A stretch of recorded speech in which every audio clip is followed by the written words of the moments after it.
अभी देखो हमारी नई ब्रेजा ना सिटी में चल रही है, तो देखो सिर्फ 7 kmpl की माइलेज फिलहाल दिखा रहा है। क्यों नहीं दिया आपने क्रूज कंट्रोल यार? तो यहाँ आप देखोगे स्लाइड करेंगे तो छोटा वाला सनरूफ अभी भी मिलता है। आप जैसे इसको खोलेंगे स्पेयर टायर रिमूव कर दिया भाई। आइए फिर से टैंक फुल कराते हैं और देखते हैं क्या रियल वर्ल्ड माइलेज दिया है इस गाड़ी ने हमें। हेलो दोस्तों, आज हमारे साथ में है ऑल न्यू ब्रेजा 2026, जिसमें सबसे बड़ा चेंज है वो है 1 लीटर का टर्बो पेट्रोल इंजन। आप गाड़ी के थोड़ा सा पीछे आएंगे ना, तो यहाँ पर आपको टर्बो बूस्टर जेट की बैजिंग मिल जाएगी। और ये सेम वही इंजन है जो कि मारुति फ्रॉन्क्स में दिया गया था, थोड़ा सा पावरफुल इसमें जरूर कर दिया गया है। और आज हम इस नई ब्रेजा को इस नए इंजन के साथ चलाकर आपको उसका रियल वर्ल्ड माइलेज बताने वाले हैं। गाड़ी थोड़ी सी भीग गई है क्योंकि हम हैं इस वक्त मुंबई में, और मेरे पीछे आप देख रहे होंगे एक इंडियन ऑयल पेट्रोल पंप, जिसमें हम इसका सबसे पहले टैंक फुल कराते हैं।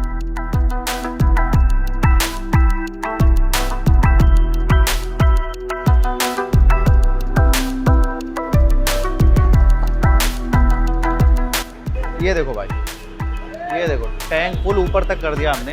पहले इनका पेमेंट करते हैं फिर गाड़ी को आगे बढ़ाते हैं। देखो टैंक फुल हमने करा लिया है, लेकिन इससे पहले कि माइलेज टेस्ट शुरू करें एक बार हल्का सा एक्सटीरियर को समझ लेते हैं। बहुत ज्यादा चेंजेस नहीं है, लेकिन एक एक करके बताता हूँ। फ्रंट में आप देखेंगे ग्रिल बदल दी गई है, बम्पर बदल दिया गया है। तो आप देखेंगे क्योंकि टर्बो वाला वेरिएंट है ना, तो टर्बो वाले में आपको ये रेड कलर के इंसर्ट भी देखने को मिल जाएंगे। फ्रंट कैमरा दिया गया है क्योंकि 360 डिग्री कैमरा मिल जाता है। लेकिन जो नया एडिशन है वो है, आप देखेंगे फ्रंट में 4 पार्किंग सेंसर्स इसमें देखने को मिल जाने वाले हैं। साथ में आप देखेंगे फॉग लैंप की जो प्लेसमेंट है वो थोड़ी सी बदल दी गई है, एकदम विक्टोरियस वाले आपको नजर आने वाले हैं। लेकिन जो हेडलैम्प है वो सिमिलर रखे गए हैं पहले की तरह। साइड में आप आएंगे तो वहां पर भी रेड इंसर्ट तो देख ही रहे हैं, लेकिन जो अलॉय व्हील है उसका डिजाइन हल्का सा ट्वीक कर दिया है, बदल दिया है। लेकिन जो टायर साइज है वो पहले जैसा ही है। और जो दूसरा चेंज है वो ये क्लैडिंग आप देख रहे होंगे, ये आपको डिफरेंट मिलने वाली है। ओवरऑल जो साइज है, शेप है, दिखावट है, वो साइड से बिल्कुल सिमिलर रहने वाली है। और पीछे जैसे ही आप आते हैं तो सिर्फ ये टर्बो बूस्टर जेट की बैजिंग है और कुछ चेंज नहीं है। और पीछे से भी लुक एकदम सिमिलर है जो पहले मिलता था, बस ये आपको एलईडी में मिल जाने वाले हैं। ओवरऑल आपको देखने में लगेगा नहीं कि नई वाली ब्रेजा है, अगर आप टर्बो वाला नहीं चला रहे तो, क्योंकि ये रेड वाला देख के आपको समझ में आ जाने वाला है। बूट स्पेस की बात करोगे तो थोड़ा सा चेंज किया गया है। देखो बूट स्पेस तो अच्छा खासा इसमें आपको मिल जाने वाला है। ये देख रहे होंगे आप, भरपूर बूट स्पेस है, मेरे ख्याल से 330 लीटर के आसपास का होगा। लेकिन जो बड़ी कमी कंपनी ने इस वक्त कर दी है वो क्या है, आप जैसे इसको खोलेंगे स्पेयर टायर रिमूव कर दिया भाई, आपको मिलने वाली है पंक्चर रिपेयर किट। लेकिन जब स्पेयर टायर नहीं दिया तो ये जैक ज़रूर दे दिया है। वो उसका क्या सेंस है मुझे समझ में नहीं आया। हो सकता है कोई ऐसी सिचुएशन आ जाए जो आपको उठाना पड़ जाए। तो जैक वगैरह ज़रूर दिया है, लेकिन स्पेयर टायर रिमूव कर दिया है। और इवन जो सीएनजी वेरिएंट आप इसका लेंगे उसमें भी आपको इतना ही बूट स्पेस मिलने वाला है, क्योंकि जो सीएनजी टैंक है वो नीचे शिफ्ट कर दिया गया है। अब देखो सबसे पहले हम करते हैं इसका ट्रिप को रीसेट। तो ट्रिप मीटर रीसेट करने के लिए 147 किलोमीटर दिख रहा है, जो कि इसका ओडोमीटर है। इसको तो हम छोड़ देते हैं। ये आया ट्रिप ए, इसको हम 0 कर देते हैं। ये आया ट्रिप बी, इसको भी हम 0 कर देते हैं। ओडोमीटर यहाँ आप देख सकते हैं 147 किलोमीटर। चलो माइलेज टेस्ट शुरू करते हैं भाई। अब देखो मुंबई में बारिश का मौसम जरूर है, लेकिन हम लगातार इस गाड़ी का एसी ऑन रखने वाले हैं। और आप देखेंगे यहाँ पर जो एसी के कंट्रोल दिए गए हैं इस वेरिएंट में, वो बिल्कुल आपको मारुति विक्टोरियस की याद दिलाने वाले हैं। इवन जो इसका टच स्क्रीन है वो भी एकदम मारुति विक्टोरियस जैसा है। 10.1 इंच का है, पहले आपको 9 इंच का मिलता था, यानी साइज भी बड़ा हो गया है। और इसका जो चलने का तरीका है वो बहुत ही ज़्यादा स्मूथ है भाई। मतलब ये डिस्प्ले आपको कहीं से भी निराश नहीं करने वाला। अच्छे खासे फीचर्स भी इसमें पहले से प्री लोडेड मिल जाते हैं। इवन कंपनी तो कह रही है 35 के करीब ऐप्स है जो आप इसमें डाल सकते हो यहाँ एप्लीकेशन में जाके। फिलहाल इसको नेटवर्क की ज़रूरत है, तो पहले से आपको एलेक्सा वगैरह मिल जाता है। और एक बेहतरीन चीज़ मैं आपको दिखाता हूँ, यहाँ पर एक बटन दिया गया है 360 डिग्री का। मैं जैसे ही दबाता हूँ, यहाँ देखो आप, मारुति की गाड़ी में ये जो 360 डिग्री कैमरा की क्वालिटी है ये मुझे बहुत ही ज़्यादा इंप्रेसिव लगी है। मतलब पहले हालांकि ऐसी क्वालिटी नहीं आती थी, लेकिन अब जो है एक नंबर का काम कर दिया कैमरे के मामले में। और एक बार मैं रिवर्स भी अगर लगा के दिखाऊं तो आप कैमरे का व्यू देखो, यानी डे लाइट में तो ये आपको बहुत अच्छे से काम करके दिखाने वाला है। और मैं उम्मीद कर रहा हूँ कि नाइट के समय भी ये बढ़िया काम करेगा। तो चलो भाई अपनी जर्नी को शुरू करते हैं। और फर्स्ट गियर मैंने लगा दिया है, फर्स्ट गियर में ईजिली उठ गई है। बट हम दूसरी चीज़ भी करने वाले हैं, हम सेकंड गियर में भी उठा के देखेंगे, क्योंकि मोस्टली ट्रैफिक में आपको ऐसी सिचुएशन आ जाती है। तो ये सेकंड गियर है, मैंने लगा दिया है और मैं धीरे धीरे इसको उठा के देखता हूँ।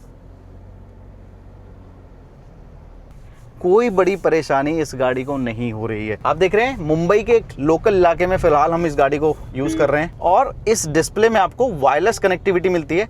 तो यहाँ पर देखोगे आप, मैं इजीली अपने फ़ोन को कनेक्ट कर सकता हूँ। ये देखो चंद सेकंड्स में ही ये फ़ोन कनेक्ट हो जाता है। और हमारा जो मैप है वो क्लियरली बता रहा है कि आगे हमें ट्रैफिक देखने को मिलेगा। तो अगर दोस्तों बात करें इस इंजन की, जो कि 1 लीटर का turbo direct injection booster jet engine है, तो ये जो इंजन है हाँ फ्रोंक्स से लिया गया है, लेकिन उससे थोड़ा ज्यादा पावरफुल इस गाड़ी में बनाया गया है, क्योंकि ये फ्रोंक्स के मुकाबले थोड़ी हैवी गाड़ी है। तो नई ब्रेजा में ये जो इंजन है 110 हॉर्स पावर और 170 Nm का टॉर्क जनरेट करने वाला है। हाँ, अभी भी आपको जो 1.5 लीटर का नेचुरली एस्पिरेटेड इंजन है वो अभी भी मिलता रहेगा, बट नॉर्मल इंजन के मुकाबले टर्बो वाले में आपको टॉर्क ज्यादा बेटर मिलने वाला है। दोनों में जो डिफरेंस है ना 31 Nm का है। मुंबई का इतना शानदार ये मौसम है, उसको एंजॉय करने के लिए जो चीज होनी चाहिए गाड़ी में वो इस ब्रेजा में भी दी गई है पहले की तरह।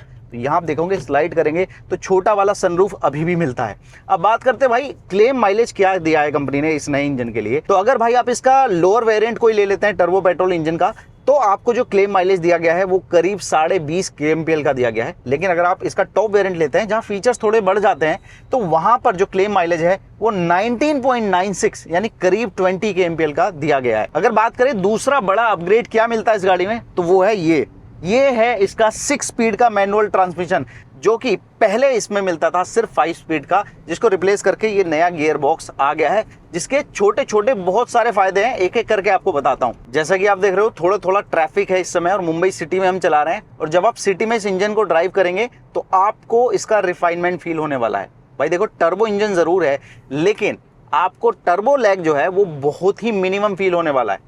और उसकी वजह पता क्या है, क्योंकि इसमें मिलती है डायरेक्ट इंजेक्शन टेक्निक, जिसकी वजह से इसकी जो पावर डिलीवरी है वो इंस्टेंट आपको मिलने लग जाती है। देखो जैसा कि आप देख रहे हो 40 की स्पीड पे मैं आराम से 4th गियर में चल रहा हूं, कोई प्रॉब्लम नहीं हो रही है। देखो यार आपको भी पता है मैं मारुति विक्टोरिया सीएनजी का ओनर हूं, तो उसके मुकाबले मुझे काफी डिफरेंस इसमें चलाने में फील हो रहे हैं। उसमें वो 1.5 लीटर का इंजन है और ये हम टर्बो चला रहे हैं, और कुछ कुछ फीचर्स वाइज भी मुझे चेंजेस देखने को मिल रहे हैं। स्टीयरिंग इसमें टिल्ट एडजस्ट तो होता है, बट टेलीस्कोपिक एडजस्ट भी हाँ दिया गया है। दोनों तरह से एडजस्ट आप इसको कर सकते हैं, तो हमने अपने हिसाब से एडजस्ट कर लिया है।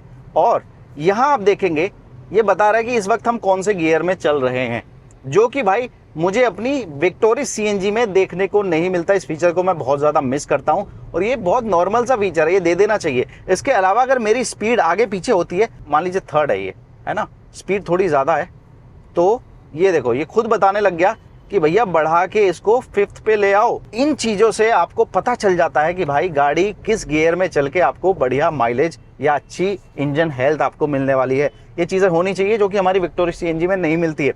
इसके अलावा फ्यूल इकोनॉमी आपको लगातार यहाँ पर दिखती रहती है। अभी देखो हमारी नई ब्रेजा ना सिटी में चल रही है, तो देखो सिर्फ 7 kmpl की माइलेज फिलहाल दिखा रहा है, लेकिन हालांकि अभी हम बहुत ज़्यादा चले नहीं है। कितना चले हैं? अभी हम सिर्फ 5 किलोमीटर चले हैं, तो ये धीरे धीरे शायद इंप्रूव होती चली जाएगी। और मैं बात कर रहा था कि टर्बो इंजन की परफॉर्मेंस कैसी है। लो आरपीएम पर आपको ठीक ठाक ये रिफाइनमेंट देने वाला है। इवन जो मिड रेंज है ना, उसमें भी आपको ये ठीक ठाक पावर डिलीवरी देने लग जाता है। और एक बार ना कहीं गाड़ी रोक के मैं आपको ये भी दिखा दूंगा कि वाइब्रेशन वगैरह कैसे हैं इस इंजन के। अब एक बार इस इंजन का साउंड और वाइब्रेशन कैसे हैं वो आप खुद देख लो।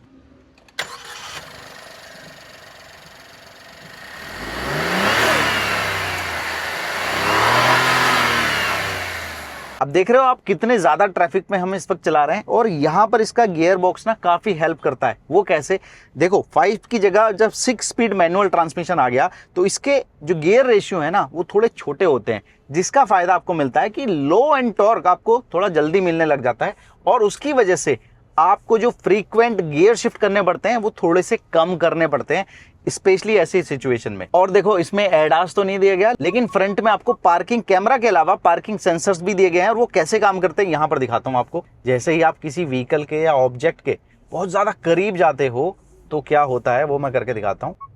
ये देखो आपको लगातार वार्निंग मिलती है, और इवन ये डिस्टेंस भी बताता है कि आप उस ऑब्जेक्ट से कितनी दूर हो। तो अगर आप नए ड्राइवर हो ना, तो आपको आइडिया रहेगा कि कितना डिस्टेंस मेंटेन करना है, और भाई गाड़ी आपकी एक्सीडेंट होने से या स्क्रैचेस आने से बच जाएगी।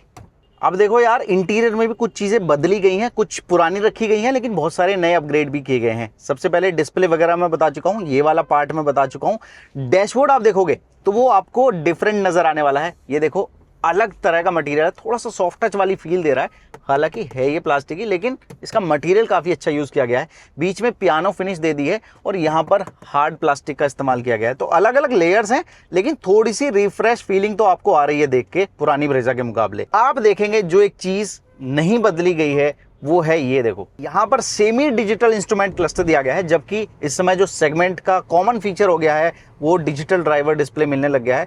बाकी इसमें आपको पहले की तरह इन्फॉर्मेशन एकदम क्लीन तरीके से दिखती है, जैसे कि माइलेज फिगर यहाँ पर दिखा रहा है।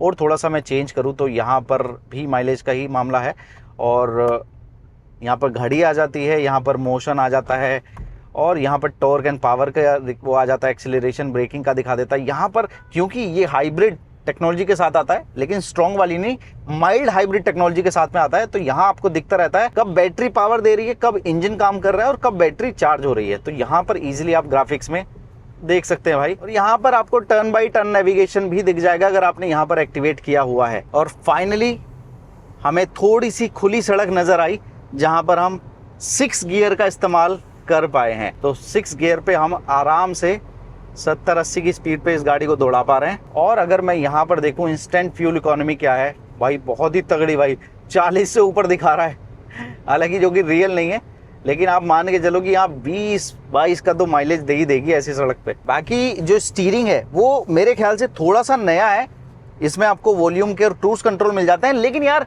सीएनजी वर्जन में इन्होंने एक कमी करी है, कमी ये कर दी है कि उसमें आपको टॉप वेरिएंट में भी क्रूज कंट्रोल नहीं दिया गया है। LXi से लेके VXi ZXi तक आप खरीद सकते हो, ZXi प्लस सीएनजी में नहीं है, बट यार क्रूज कंट्रोल जैसे कि विक्टोरिस में मिलता है VXi वेरिएंट से, वो आपको देना चाहिए था। यहाँ पर सीएनजी में क्यों नहीं दिया आपने क्रूज कंट्रोल यार। अब देखो हम हाईवे पर इस गाड़ी को चला रहे हैं और सबसे बड़ा फायदा यहाँ पर आपको मिलेगा इसके 6 स्पीड मैनुअल ट्रांसमिशन का। अब देखो पहले का जो 5 स्पीड मैनुअल ट्रांसमिशन था उसका जो गियर रेशियो था वो काफी वाइड था, जिसकी वजह से जब आप उस गाड़ी को चलाते थे 100-120 की स्पीड पे तो आपका जो आरपीएम है वो 3-3.5 हजार के आसपास पहुंच जाता था, जिसकी वजह से आपका जो माइलेज है वो थोड़ा सा ड्रॉप होता था और कैबिन नॉइज भी थोड़ी ज्यादा आती थी। लेकिन एक डिफरेंस जरूर है, नेचुरली एस्पिरेटेड के मुकाबले जब इस टर्बो का आप हाईवे पर चलाते हैं तो ओवरटेकिंग ज्यादा क्विक तरीके से आप कर पाते हैं। भाई मुंबई में लोकल रोड्स तो छोड़ो, ऐसे हाईवे पर भी आपको जाम देखने को मिलता है इतना तगड़ा। और ये तो हाल तब है जब हम बेंगलोर मुंबई जो कि एक बड़ा हाईवे है उस पर चला रहे हैं। देखो रियर सीट की बात करोगे तो कोई बड़ा चेंज आपको देखने को नहीं मिलने वाला सिवाय सीट अपहोल्स्ट्री के। आपको सेम तरह का लेग रूम और हेडरूम का स्पेस मिलने वाला है। फीचर्स वाइज आपको रियर में एसी वेंट दिए गए हैं और 2 टाइप सी के पोर्ट दिए गए हैं। बाकी सीट के पीछे आपको पॉकेट्स वगैरह अच्छी मिल जाने वाली हैं। 2 एडजस्टेबल हेडरेस्ट हैं, बीच में एक आर्म रेस्ट मिल जाता है जिसमें 2 कप होल्डर हैं, और बीच में जो बंदा बैठेगा भाई उसको लेग्स रखने में थोड़ी सी प्रॉब्लम हो सकती है क्योंकि हम्प दिया गया है। बाकी ओवरऑल फीचर्स की बात करोगे तो हाँ जरूरी सारे फीचर्स इस गाड़ी में दे दिए हैं, लेकिन कुछ फीचर्स हैं जो कि दिए जा सकते थे, जैसे कि एडास आपको कंपटीशन की गाड़ियों में जैसे महिंद्रा XUV 3XO में लेवल 2 मिल रहा है, और जो सोनेट और वेनियोस में लेवल 1 का एडास दिया गया है। दूसरी चीज सनरूफ की बात करोगे, इसमें छोटा सनरूफ है, बाकी कंपटीशन में आपको पैनारोमिक सनरूफ भी मिलने लगा है। तीसरा जो फीचर है या कह लीजिए कमी है वो है भाई स्टेपनी जो निकाल दी ना, वो कंपनी ने शायद मेरे हिसाब से अच्छा नहीं किया है, कई यूजर्स को परेशानी हो सकती है इसको लेके। और हाँ भाई कंपटीशन वाली गाड़ियों में आपको ड्राइवर की जो सीट है वो भी पावर एडजस्टमेंट के साथ में आती है, और जो आपका हैंड ब्रेक है वो भी इलेक्ट्रिकली मिलने लगा है कंपटीशन में, हालांकि इसमें दोनों चीजें मैनुअल हैं। देख रहे हो दोस्तों हम अपनी ब्रेजा को कैसी लोकेशन पे ले आए हैं, मुंबई की एक ऐसी लोकेशन जहां पर पीछे आपको नदी और पहाड़ दोनों मिलते हैं भाई। और जब ऐसी लोकेशन पर आ गए हैं और हमारे पास में SUV है, हल्की सी ऑफ रोडिंग तो बनती है ना भाई।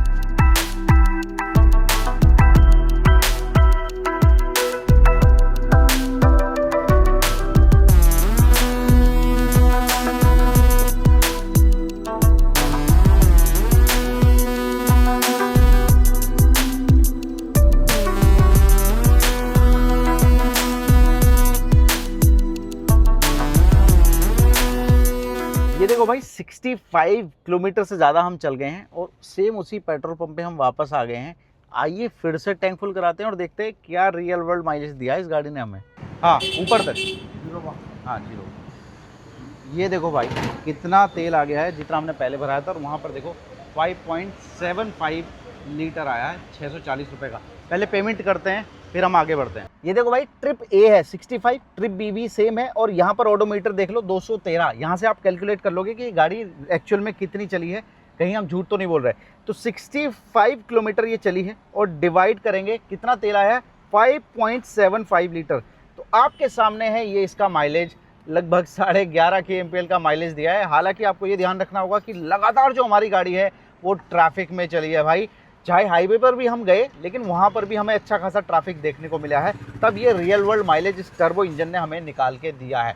ओवरऑल जो भी कमियां थी, जो भी खूबियां थी, सारी हमने बताने की कोशिश करी है। गाड़ी चलाने में काफ़ी ज़्यादा अच्छी आपको लगने वाली है, लेकिन मेरी सलाह होगी कि अगर आपको माइलेज ही चाहिए तो सीएनजी वर्जन ले लेंगे तो ज़्यादा फायदे में रहेंगे। तो इस वीडियो में इतना ही भाई, कोई सवाल है कमेंट में पूछ लेना। बाकी वीडियो देखने के लिए आपका बहुत बहुत धन्यवाद।